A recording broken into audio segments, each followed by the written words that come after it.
I want to start with the United States because they're closing the border, James, between Canada and the US. It's a bit like if we had closed the border between us and New Zealand. This is a really big step, but clearly they're concerned not just about the economic issues in the United States, but also the movement of coronavirus too.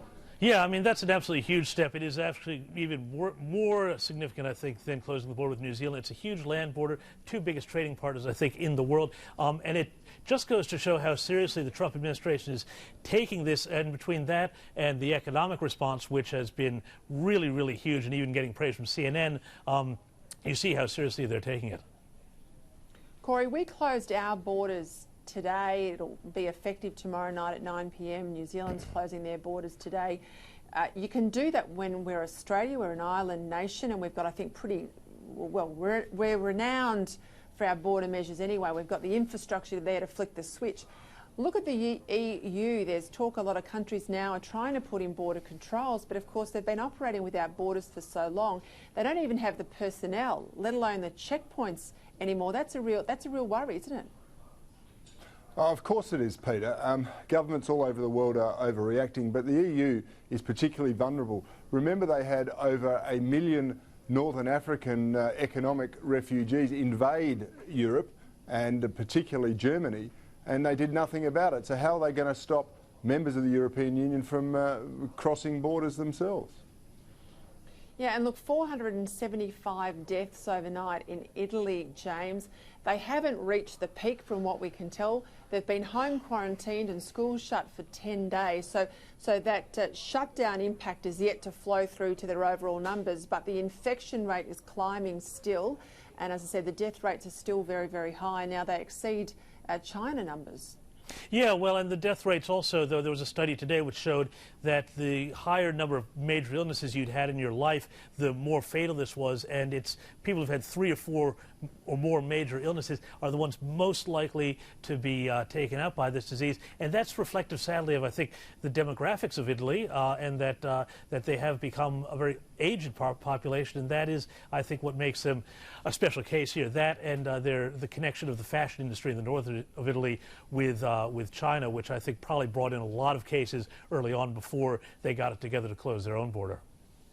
And just before I'll go back to Cory with something else, James, but just where is this going in terms of the US election? Some people are saying, we know, Trump's buggered now because the economy was his strong suit and he certainly won't have that in November. Others are saying, no, he's a wartime president. He's saying that himself, indeed. He'll get through this, and if there's any sort of rebound, it'll hit around November.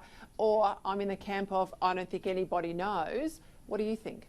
Well, look, I think probably nobody knows is the best bet, but I think that Trump has come out with a response that's going to be very hard for the Democrats to top. He has actually gone and come in from the left with some of his ideas about payments straight to people, to keep people with a roof over their head, with money in their pockets. It's getting a lot of praise, even from, as I said, people on CNN, which suggests that Joe Biden and the Democrats are going to have a lot of work to do to match that if they want to prove that they're going to be better at this. And if things are getting better by November, then he'll get a lot of credit for that.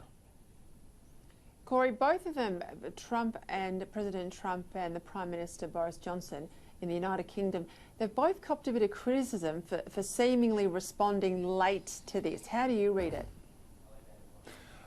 Peter, I think there's a competitive race to seem to be doing something. Quite frankly, I believe that governments are causing a bigger problem than coronavirus themselves. The economic effects of what they're doing are going to be felt for long after this virus has run its course. And quite frankly, they would have been better targeting those people who are most vulnerable, the elderly, those who have immunosuppressive illnesses or are most vulnerable to this, and leaving the rest of us alone. James? Yeah, look, I think that I think Cory's right about the competitive nature of these governments and their efforts to do things. But I think that Donald Trump has probably come out, I think, ahead of the game. I think Boris Johnson has looked very much on the back foot with some of his response. And suddenly I've just read that they're now closing the tubes in London. And I think that there is going to be a sense, I think, that the politics of this are going to be more diabolical for Johnson than for Trump. Yeah, I think it's been tough for him, very much, almost too much too late, I'd have to say, but we'll see how it all plays out. No, I don't think anyone wants to be proven right for getting this wrong, and I don't want to be a commentator in that space either. Gentlemen, I have to leave it there. Thank you very much, Cory Bernardi. Thanks, Peter. And James Morrow. Thanks, Peter.